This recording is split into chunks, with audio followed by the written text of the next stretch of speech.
Hey guys, Ian from ECIG 101 here, and today I'm going to show you the ins and outs of bottom coiled tanks. So in front of us we have the Kanger Pro Tank 3, the Kanger Aero Tank, the Kanger Aero Tank Mega, and the Aspire Nautilus, all of which are very similar but do have a little bit of difference. So I'm going to show you the ins and outs of the Aspire Nautilus tank, and pretty much you'll be able to pull from that the same thing that you would with any of the other Kanger tanks.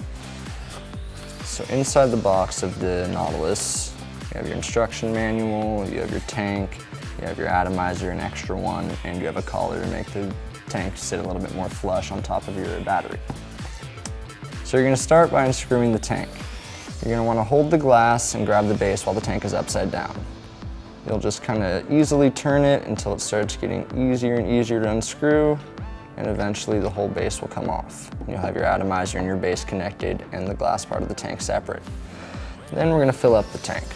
So you'll take your juice. You'll want to kind of tip your tank to the side a little bit so it's easier to get down into the actual side. You don't want to get the juice down that center post there. It'll end up coming out the mouthpiece when you're vaping it, and you'll get some of the juice in your mouth. So I'm just going to fill this tank up about halfway or so.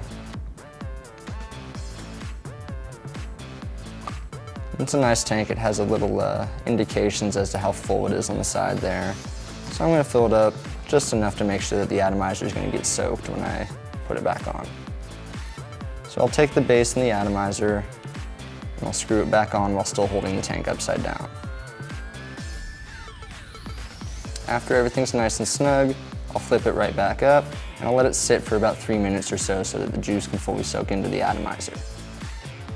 It also helps if you do a few dry hits, so kind of sucking on the tank without actually firing the battery. It's going to pull some juice up into the atomizer and completely make sure that it's saturated so that you don't get that burnt hit when you first hit it. So I'm going to continue to let that sit for a second while I get a battery ready here. So here I have a Vision Spinner 2 variable voltage battery with a pretty big battery life, 1600 milliamps. So I'll connect the tank to the battery. Make sure the battery's on. I'm going to do a few dry drags just to make sure that that atomizer is primed in there. So after a few dry drags and letting it sit for a minute, I'm going to open up the air hole, take a puff off it.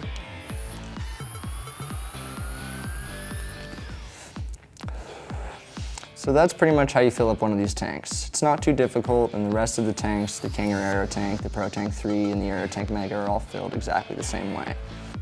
So with most bottom coiled tanks, you have the ability to choose between different resistances for your atomizers. With a higher resistance atomizer, you're capable of running your voltage higher. With a lower resistance atomizer, you can't run it quite as high.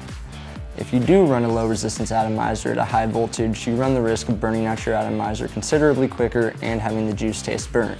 If you run a high resistance atomizer at a lower voltage, you're just not going to get that same vapor production that you would at a higher voltage. So after a while, you'll notice that you'll get a degrading flavor, somewhere between probably 4 to 10 days down the road, depending upon how much you're actually using your tank. At which point, you'll want to change the atomizer inside of the tank, which really isn't too difficult. So I'm going to disconnect the tank from the battery, just unscrew it. I'm going to hold the tank upside down again and unscrew from the base, like I'm going to fill it. At which point, I'll keep holding the tank upside down, otherwise all the juice is going to spill out. And I'll take this guy right here. So the atomizer is this piece right here. It simply unscrews, and then I would put a new one in, screw it right back in, and put it right in the tank. When putting in any new atomizer, you're going to want to make sure that you let it soak again. So I'm going to let it sit for about 3 minutes before I take another puff, and then I'll be good to go again.